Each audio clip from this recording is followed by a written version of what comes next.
And we're back. Hey, it's your host, Darren Carter. The party started with the one and only... Brian Swinehart.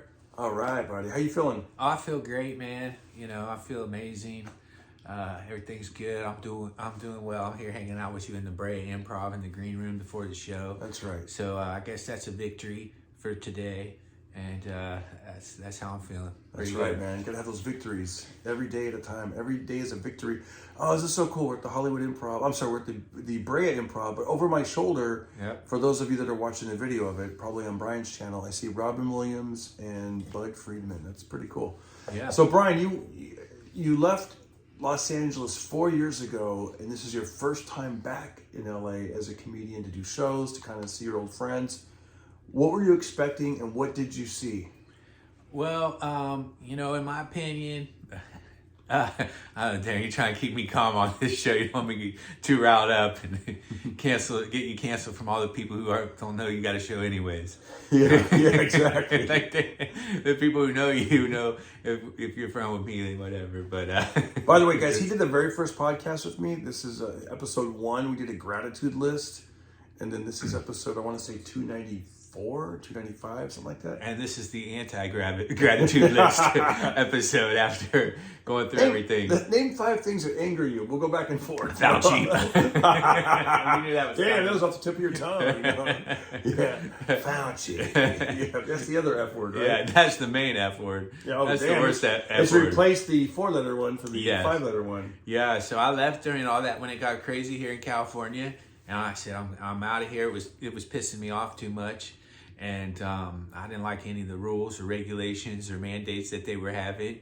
And you know, the governor of California is bad if people are moving to Ohio saying Ohio's better, okay? So because people right now, it's raining outside the last couple of days, and people have been all upset and marking themselves safe. And I'm like, and they're like, are you upset that it was raining the whole time you were in California? I was like, no. It was still 20 degrees warmer than Ohio, and Yeah. and the city could use some of the filth cleaned off of it. Yeah, that was pretty funny though, right? People on Facebook, I'm marking myself safe. Yeah. You're like, dude, from a puddle? Yeah, totally. That's right. From a puddle, it was just, yeah. So, anyways, that part was interesting seeing being back for, and it was a little surreal, man. I feel like, in my opinion, I've been telling people this. I feel like Los Angeles is still a shell of a city of what it used to be. I feel almost like the town had a little stroke or something. It doesn't seem like the way it was, the vibrant. And even some of the people I talked to, so I was feeling that way. And then I talked to a couple people who live here and said that they feel the same, that it never, because it used to be a much more happier place, I feel like. And I think hopefully it'll get back to that. But with everything that happened, especially in Los Angeles, I mean, they were especially unfair there. So that brought a real dark energy, because I remember when I was there in 2020, the energy was just so terrible, man. So in my opinion, I think it was dark in 2020, still dark in 2021. And 2021, I remember when they lifted a lot of the stuff in May of 21, it was getting better. 22, there's a lot more things opening, felt like really good, like, okay. And then 23, of course. And now I feel like it's got back to normal now. You know what? I think So I think this is the perfect time for you to come back. I'm not coming back. No, but you did come back. I did come back. I mean, yeah, I come back to visit, yeah, for sure. But I do think that it's improved a lot from where it was. I still don't think it was where it was like back in 2019 as good, or any of those years before that. I don't think it's still there from what I can get out of it. But I do think it's a lot better than it was. It's on its way, hopefully, back up, you know, so. Yeah, if you would have been here in 2020, which you were a little bit of it, it was terrible. Not good. And there was all the overpasses, just the people, the buildings that were shut down. It was awful. 2021 was better, but then even that was risky, because you do a show and then they would have to cancel it. Sorry, we got to cancel it. You're like, oh my goodness. But then now things are, you know, all the clubs are opening, brand new clubs are opening. Yeah, I mean, more opportunities. It's the best. Yeah, there was a lot going on. So it was surreal for me to come back. That's the word I kept. It just felt so weird being back, you know. And but I've had I've been running into people like crazy since I've been back. The Lord works in mysterious ways. The Lord works in mysterious ways, man. I'm leaving. Dude, you're getting recognized more by people that you know than I am. You know what I mean? And I live here. Yeah. You'd think I'd be running into like people I know, but you're like, you know, tell them like today you got up and I got up, I'm leaving my Airbnb where I'm staying, and I'm walking, and I see a comic in a house 4 houses down, a dude that I met when I was in Austin, Texas, and we start chopping it up and talking, blah, blah, blah, blah, for a little while. I was like, wow, man, that is crazy. This guy was staying 4 houses away from where I was staying, all right? So then I go on, well, I was going to catch the metro to get to Burbank, to your place, but then I was like, well, I'm running behind, I'm going to get a lift. So then I get a lift to take me to the Starbucks to where I'm going to meet you, and I'm standing there at Starbucks, and I hear somebody yell, "Swine time!" Well, I figure they must be talking to me. Like if somebody yells Brian, they could be talking to another Brian, but when you hear Swine time, yeah, that's definitely me, you know, if you're nicknamed Swine time, I mean. And so it was my friend Tyler, who I actually kind of messaged like 4 days before I came out to see if he was still out here, because I know he'd left and come back and different things. Boom, there he was, right there. So we're hanging at Burbank. Then you came and picked me up. Then we come out to Brea, and we're taking a little walk, and we hear somebody once again yell, "Swine time!" And it was my friend Double R, who I used to have a show with here in Brea back in all the way to 2020. And he used to always be on my shows here at the Brea Improv, and he was pulling up at the bank right there. Dude, that was weird because I went on. I was like, oh, let's go to PF Chang's, this Chinese chain restaurant, really nice restaurant. And then even the employees here at the Improv were like, I don't think there's a PF Chang's. I'm like, well, Google says there is. And then I was like, let's just follow the instructions. So I go on Waze and we walk, and it took us to a Panda Express. And I'm like, what the heck? I go, let's just keep walking. There must be something. And you go, okay, Darren, let's just keep walking. You wanted to bet me $2. I go, well. Yeah, I would have won that bet, by the way. I know. I go, let's just have a fun bet. Let's go get some Chinese food. I'm over here there. And then I saw that guy, your friend, in the drive-thru. I thought it was a drive-thru of a fast food restaurant. He just happened to come around the corner at the right exact moment to see you. Yeah, I mean, it was perfect timing there. I mean, all 3 of those events today were just bam. Just random timing. 3 different people, just randomly. On my last day here before I roll out. Yeah, man, that's a trip. So anyways, you're back in LA for good. No, dude. No, but let me ask you this though. You didn't stay at a hotel, you got an Airbnb. Now what was this Airbnb like? Okay, well that was in a shed. Yeah, what was that? It was like a shed they made? They had a shed. Like they have all these like, you know, sheds and the people's yards and stuff and the backyards. I mean, that's you know, how these third world countries like Los Angeles operate. So sheds and stuff, because everything else is too expensive. I'll tell you this too. Yeah. Of all the Airbnbs, because I do personally, because I do the, you know, I've been doing my videos, MTV's Airbnbs. I've had several of them, okay? And they've been watched, you know, 20, 30 times, I think. Mm-hmm. Damn, you get those kind of numbers? Yeah, dude. But I always go get Airbnbs, and LA has the highest prices I've seen, and which is give us a price, guys. If you want to come to LA and see an Airbnb, what? How much did you? How much did you can stay in a shed. No, but let's not start there at the shed. Let's start at like we're not going to go crazy high in Malibu, but let's just say you're like, okay, I'm gonna come to LA for 3 days. What do you think you'd pay per night and with the area? I mean, if you're staying outside of a shed, like a normal, what would a normal person stay? I think 110, 120. That'd get you in like a nice house. I wouldn't say a house. I'd say a place to stay. Okay, if I'm by myself, I'm doing the $80 shed. If I'm with my girl, I'm doing the $110, $120. But we're still not going crazy buying, you know, too much where, you know, people on vacation. That would just be like to get through. So I'm shocked because there's a lot less people in LA, and they kept moving the prices of the housing up. The food is out of control. The inflation of California is nuts, dude. You know, I was telling you, when I'm there, I used to be able to, you know, go to a couple places. The food was like $12, $13. Those places is now $20 for the same thing. So, you know, I noticed stuff like that, and that's only happened since I left. So, but yeah, man, I did some good gigs, and that was cool. So, and I was excited to talk some of my trash to their faces, like I've been doing on the internet, because I've been waiting to talk some trash on everything that happened in my view of the world from it. So I'm surprised you haven't, you know, like just, so I've been kind of like wanting to come back to California and see how I speak. And I was shocked that Yamashiro yesterday because That's a comedy venue, guys. It's called Yamashiro. It's been around for over 100 years. It's beautiful. Overlooks the city. Yeah, and that was a fun show, man. They had a comedy show there. Yeah, you were shocked that you did so well. I was shocked because I was shocked how much they were on my side, man. Because I was like, I'm gonna do all this stuff that I think could offend people, and they're actually on my side.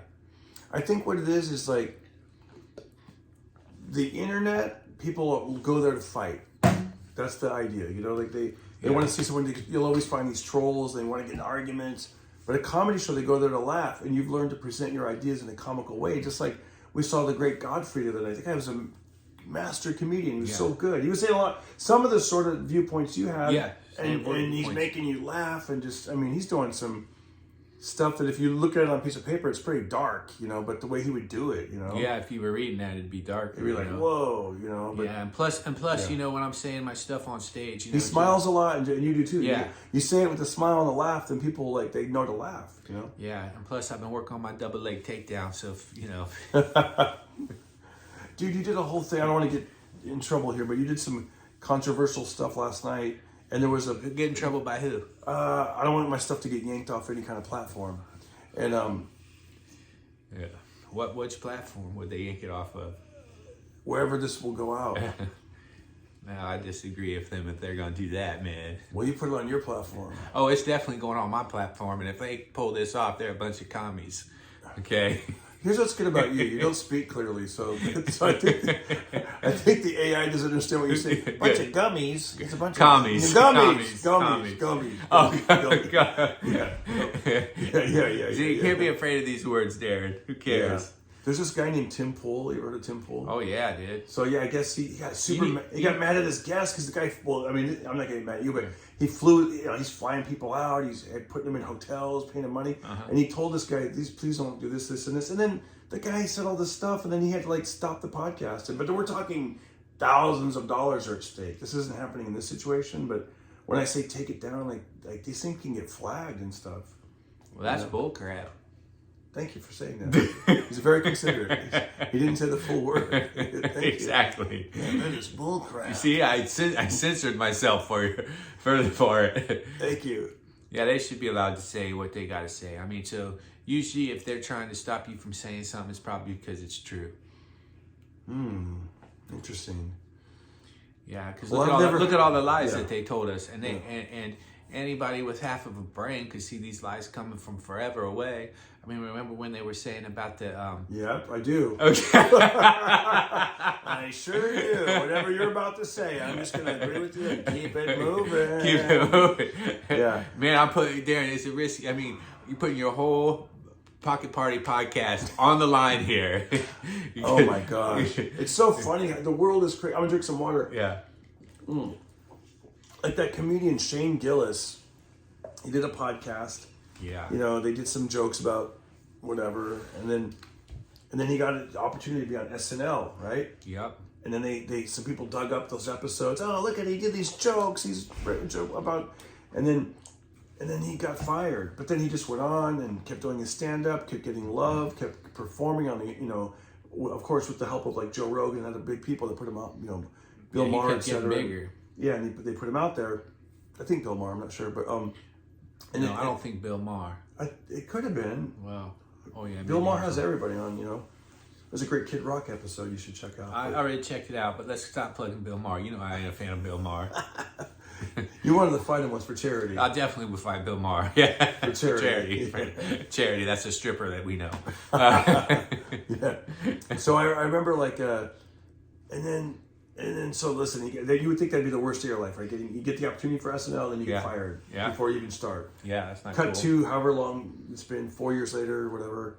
You know, I just saw that Bud Light wants to hire him to be a spokesperson, spokesman, and then he's going to host SNL.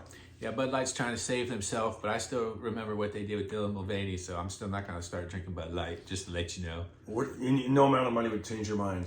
Oh, would amount of money change my mind? Yeah, $1 million. How about that Bud Light for $1 million? That's cool. Or maybe 1,000, but yeah, 1,200 would be perfect. Right? So he's negotiating for himself. You went up, you went down, and then you met him in the middle. Not even the middle. You went up $200, $1,200. All right, maybe at 1,200, it's a deal. Bud Light. Pay my bills for a month. There we go. So that's funny, man. Yeah. Do you so life in LA was what was your daily life in LA like back then? Acting work, stand-up comedy work, promoting shows. Yeah, man, I did it all. Every day you were doing background work. You were on movie sets. Yeah. You were doing stand-up. Yeah. You were running shows. Hey, I got this show at the Hollywood Improv. I got this show at the 3 clubs. You'd book your friends. You'd book a lot of people. I remember we'd work out together. Then you're okay. I got to go do a writing session because you'd write. You had a writing partner. Yeah, man, I was busy doing all that stuff. And now cut to 4 years later, you're in Ohio. What's life like there? What are you doing there? What's happening? I'm throwing bales of hay to the cows, my neighbor's cows, to get ready and prepped, because you know what? At the end of the day, all those little writing things won't help you eat, but those cows next door will. Nice. So I'm a prepper. You're a prepper. I'm prepping. So so I don't know. I'm kind of like, that was all fun, all the time in LA, and I still like to see it, but I think. But you're still performing. You're still setting up shows. I'm still performing. It's different than it was in LA. I'm just kind of like I said, I like my little town I live in, and I just want to stay there and travel around and do gigs and have my own shows there in Ohio, but. All the scrambling around, dude, I don't know if I want to... If fans and trolls wanted to meet you in Ohio, where would they meet you? March 30th, you said the trolls? March 30th at the Spatola Classic. Oh, for all the trolls, I will be there. I will switch around weight classes if you really, are trolling me that bad. If you're one of those people that are trolling me on social media and you don't even have your actual picture on your profile when you're trolling... Yeah, please meet me at the Spatola Classic, March 30th. I'll even help you get signed up. How's that? What's a Spatola? Is it like the... It's a wrestling tournament for dudes who are like 44 years old, like me. and the trolls on social media. Yeah. There's no... I doubt any trolls are going to take the time to go out there and wrestle you. But they might, though. Whatever. But they'll take the time to sit on the internet and run their little fingers. Not even their mouth, their fingers. Their fingers. I remember I did a podcast with you once. You were 39 and you were getting ready to wrestle and retire at 40, and then you just kept going. I kept going. That was I would say, I thought I was going to retire from milk. I want to keep going. I might keep going further if I can. Wow. What have you changed? Are you the same weight class now that you were when you were 39? Well, yeah, I can be 170 because I think on that one I was. No, 165, and 165 is getting a little harder, but that's still what I can do. So that's a one, but I'd prefer to be at 172 or something. Where are you going to wrestle at in March 31st? March 30th, Cincinnati, Ohio, Spatola Classic. No, but what weight class? Oh, 165. I think. Damn, you're going to get down to 165? Mm-hmm. What do you weigh now, you think? Probably 180. You weigh 180? 180, maybe 178, maybe. I don't know. Wow. But I've been on such a weird schedule this week. Yeah. So why do you fighters always want to try to get down? Don't you want to just wrestle the way you're at? No, because well, you can. It just depends. Like, because I think in mine that the weight classes are 165 to 180. Yeah. Which is 180 my natural, but what I am now. But when you're training, you start getting more lean, anyways. Yeah. And then you're wrestling other guys that are also going down, so you're really the same size once you get down there. But I don't know. It's also a little bit about the toughness, the mental toughness it gets you as you're going down there. And then once you make your weight, you're actually, even though you guys start at the same weight, you're a little bigger because, you were bigger. I don't know. So in other words, is it like, okay, if I wrestle a guy that's 180, or I could wrestle a guy at 165, I'm gonna go down for the 160. The guy, because maybe there's a slight chance I could beat him compared to someone that weighs 180.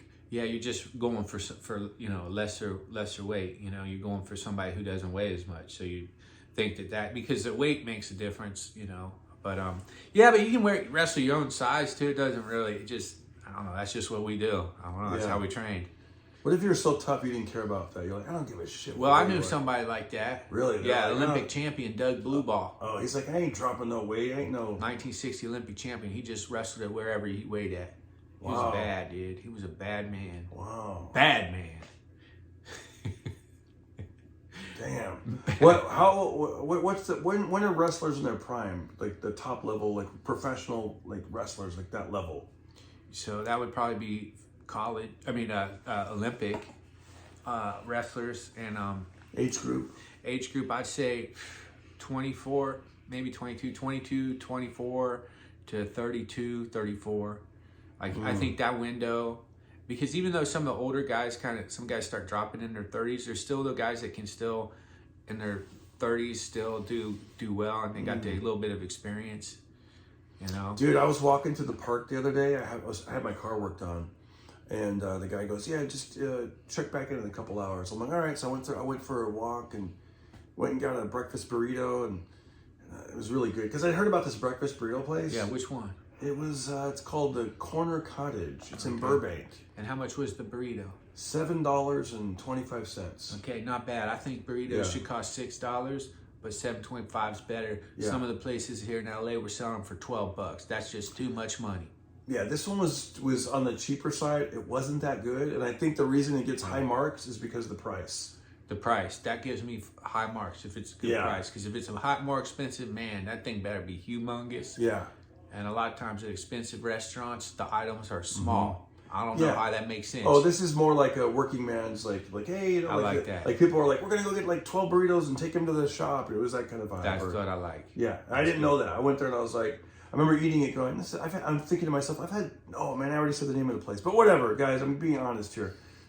This is I'm just going to bashing restaurants now. Exactly. Come on, dude. I know. No, it's good, but I'm just telling you, I've had better burritos in airports. Okay, well maybe that was just the day it was. I'm not bashing it. I'm just saying. Well, we're trying to save them. We're trying to save them now. You guys go there and if you want a $7 breakfast burrito, but don't play them this podcast. Okay? Yeah, exactly. And if you want a really good burrito, check out the Phoenix Airport. Gate C. They have some really good breakfast burritos. Really? Oh, dude, are you kidding me? Phoenix burrito. Yeah, a lot of times when I have to get up early the next morning, knowing that I'm gonna have a breakfast burrito at the airport is one of the motivations to get me going. Man, now see, I want to think that I've never found airport food to be good, even at the vending places. Oh, vending? Or the vendors? The restaurants? The vendors, yeah. Oh, really? Vendors. Yeah. Oh, man. I usually think airport food sucks everywhere. Well, I usually get breakfast burritos are pretty good. And how much are they there at the Phoenix airport? If I were off the top of my head, probably like, you're right, it's just a little bit more, probably like $12, $13. Yeah, see, that loses it for me. Because you could get two Yeah. burritos at the other place for the price of one at the airport. That's true, but yeah, it'll get you out of bed and on your flight. But anyways, enough of that. You mean that was an exciting conversation, Darren? Enough of that. Yeah. So I ate this breakfast burrito, and I'm like, all right, let me walk back towards my car, and I cut to this park, right? But through the park, as I'm about to cross the street, I look across the street. I see at the park there's this dude with his shirt off, and he's shadow boxing, but only like 2 or 3 punches. He's going, and they weren't even that good at punches. They were like, he's like, and he's kind of like talking to himself. Yeah, so you're like, let me go over there and kick his ass real quick. Well, I'm like, is this guy homeless or not, or crazy or cuckoo? I couldn't tell. But then I thought, well, am I a pussy? And if I am, I'm gonna like not cross the street here. Okay.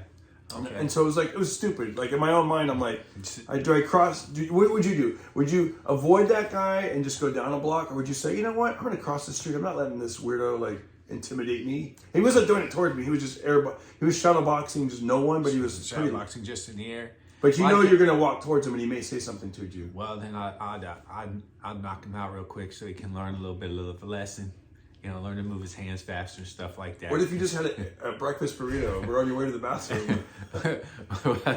Then I'd be like, excuse me, sir, I gotta use the restroom. I just had a $7 breakfast burrito. If you can read between the lines.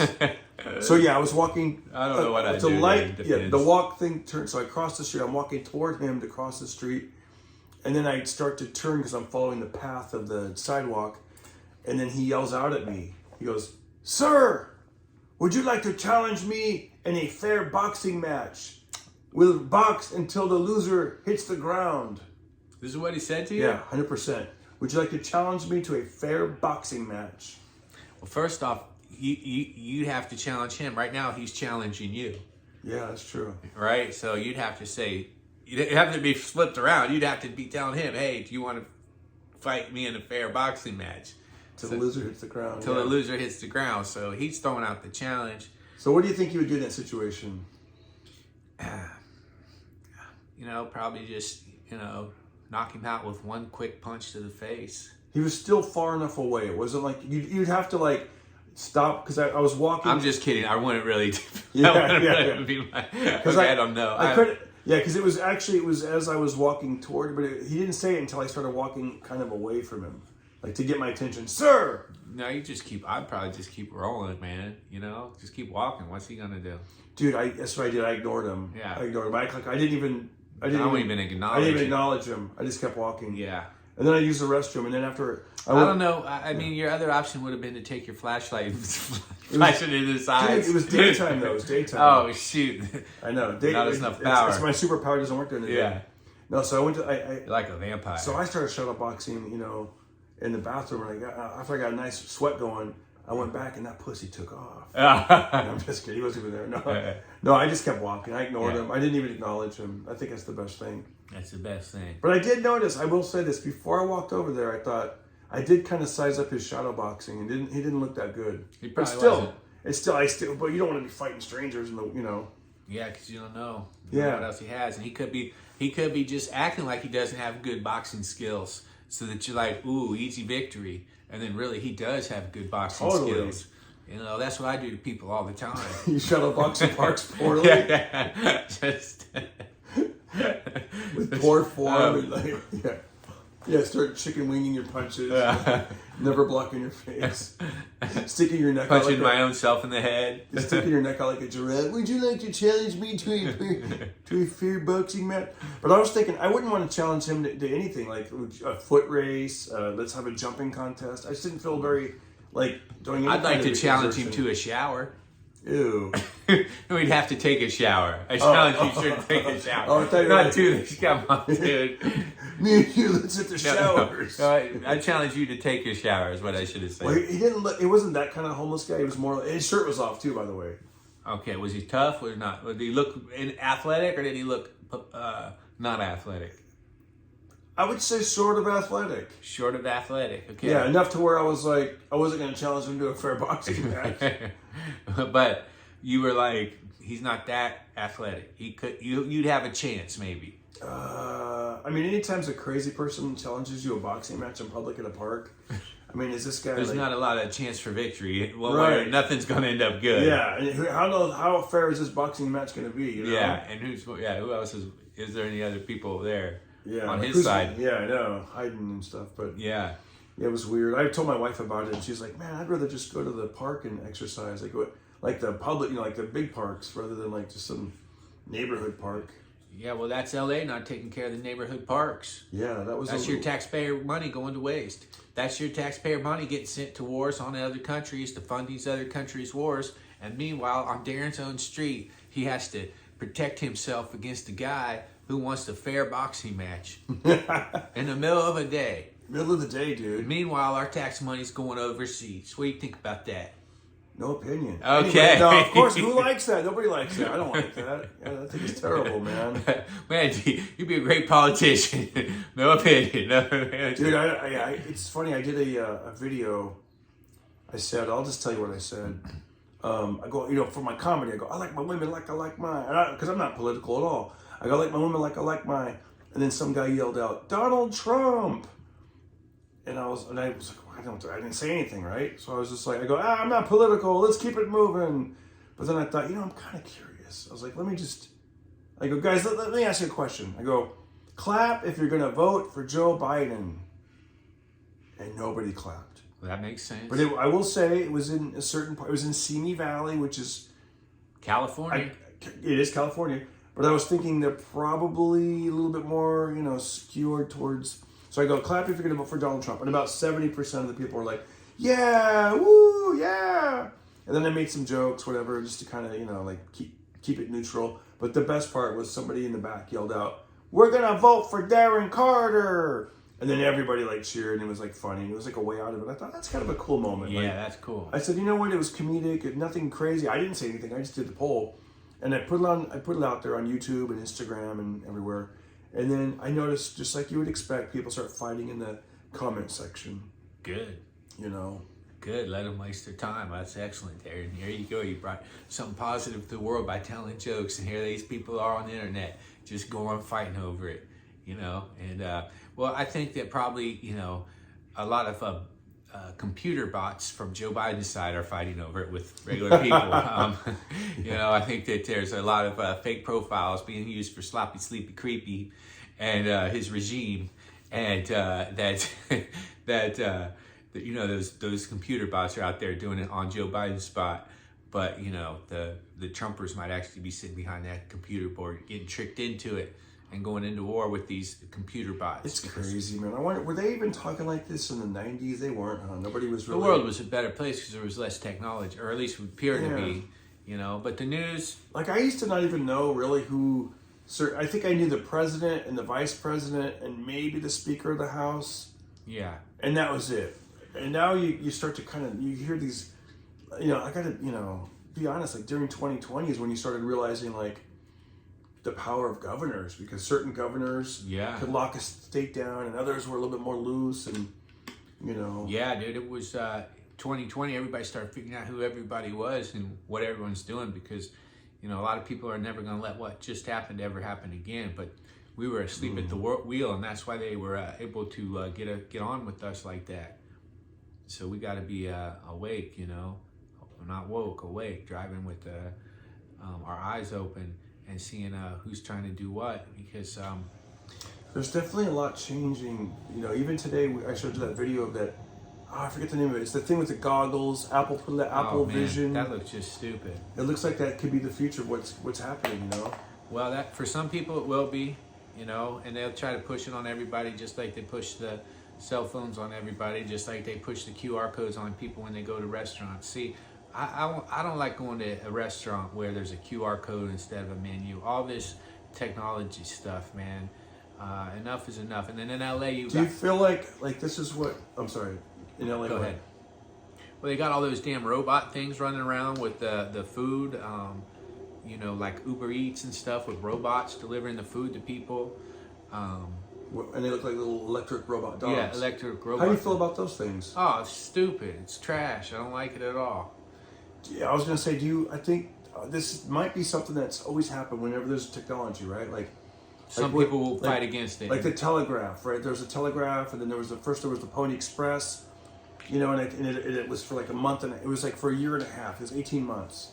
And they would deliver those letters, and then it got sort of replaced by the telegraph, and then like the horse and buggy got replaced by the car, and the radio got replaced by the television, and then color television, and now internet. Yeah. And so part of us is embracing it, and part of us is like, and we've seen it, what it was like, in the 70s and 80s. What year were you? You were around in the 70s? No, I was born in 1979. Okay, you're barely in the 70s, yeah. So I would say that, I hear what you're saying, that those are going to come in and take place. I personally don't like it, because I'm from a different time, so I don't want to see these robots. I see those robots, and I'm like, oh God, that's taking... And people are like, well, yeah, that's a crappy job, delivery. Nah, it's a job. Regular people going to want to do that. It's kind of a cool job. Actually, you can deliver stuff, have your day, walk around, go to places.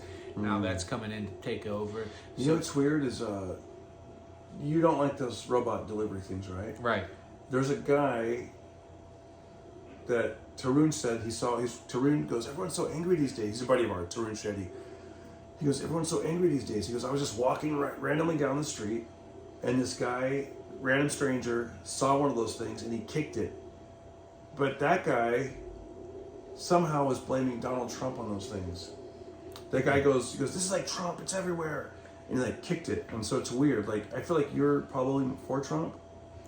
Yeah, oh yeah, dude, of course, man. I got the Make America Great Again hat on Hollywood Boulevard. That goes to show you, I was coming in and I flew in, and then I took the subway to Hollywood Boulevard. I get off of Hollywood Boulevard, boom, there's this guy, JB. He dresses as the Harlem Globetrotter on Hollywood Boulevard, out there in front of the Donald Trump store, selling Make America Great Again hats. I said, okay, I'm definitely buying one from you. Boom. Right there on Hollywood Boulevard. I asked him if he sells a lot of those in Hollywood. He says, yeah. Now, you wouldn't think that if you watch the mainstream media. You said Donald Trump's store? Or Donald Trump's star on Hollywood Boulevard. Wow. So yeah, dude. Shout out to JB. How do you know this guy? Hollywood Boulevard. He dresses as the Harlem Globetrotter in the summertime. You've seen him out there taking pictures with people. Oh, that's cool.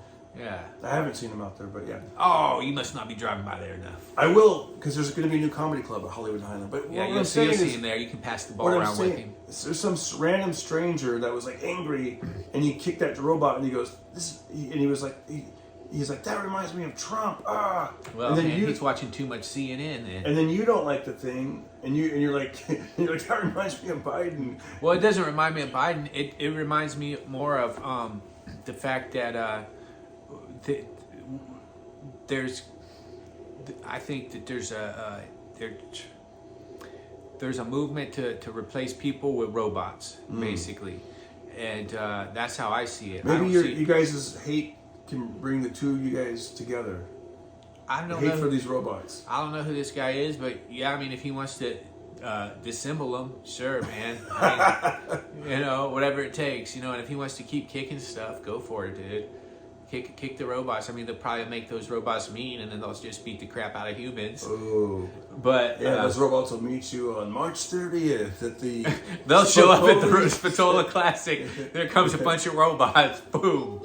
Yeah, man. And it is wild. I am torn on that too with technology. There's certain things with technology I love, and then just like everyone, it's certain things are like this. Whoa! Like when I saw the goggles and the VR. And I don't want that. My first instinct was I don't like that.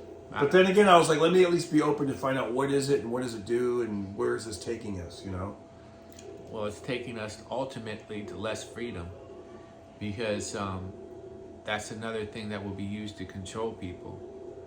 And even though we think we're free with all of our technology, it controls a lot of our time. So, I know you're supposed to see the world optimistically, but I don't see that really as a good thing. Mm. Do you want to do a gratitude list? Well, yeah, I'm grateful that I didn't have to deal with that crap till I was 44 years old. That wasn't already in the world when I started. All right, here's something that's interesting. When I was a kid, the teachers used to say, "You guys better study your math. You're not always going to have a calculator on you." And now we do. Yeah, now we do. Those teachers were wrong. Once again, teaching propaganda. Do you have a watch on you? No, I don't, but I have had watches before. Yeah, it's funny because I was thinking about it. I used to carry a watch. Now I don't even need a watch. Yeah, that's right. Watches are... You don't need a watch. You don't need a calculator. You don't need a camera. You don't need a recorder. You don't need a notebook. You don't need a map. It's all right there. Yeah. A phone, it's right there. Yeah, I mean, people are going to get more and more reliant on the phones, man. It's just... I don't know if we can get more reliant than we already are, but they probably will. So, I don't know. I just feel like, I don't know, dude. Dude, this is such a positive episode. Well. No, I got you. I know what you're saying. Let's do a gratitude list. Let's turn it around. Okay. I love having a person on the podcast that's very open. That's very open to what they're going through and the way they see the world, So it's an interesting take. Oh, I'm doing that? Yeah, you are. Okay, that's good. You didn't realize you were doing that? I guess I'm doing that. Yeah, I was just hoping it's interesting, man. All right, let's do a gratitude list. I am thankful to have a great show that we're about to perform in. I'm grateful to perform at Brea. They said there's already over 100 people that are going to be coming, and who knows how many more are going to come by the time the show starts. And I'm thankful to be able to spend a great day with my buddy Brian Swinehart. Hey, man, I'm thankful for all those things, too. Except for Brian Swinehart, Darren Carter, but I'm thankful to have a gig tonight and all the gigs I've had this week, and it's been. I'm thankful I'm all right, and I ran into all these people today. That was crazy, dude. That was crazy for being here for such a short time because it wasn't even like I set up times to meet these people. They just randomly, boom, boom, crossing paths. It's crazy. Dude, as Brody Stevens would say, connections. Connections, yeah, man. I'm making connections, and then. So yeah, and I'm glad I got to spend all those years in LA, and I'm glad I left when I did, and I'm glad I got the life I got now. And if things didn't go the way they would have, I would have been still, because now when I left California, now I come back to LA and stuff, it looks way different to me. It looks like maybe I was chasing the wrong stuff when I was in LA before, and I'm glad that I had to leave to realize that. And I personally think I can put together better stuff out where I'm at and still come into the cities from time to time. But so it kind of all worked out the right way, I feel. That's good. All right, guys. Well, thank you so much for checking out the Pocket Party Podcast. Brian Swinehart, and we'll see you soon. Thank you.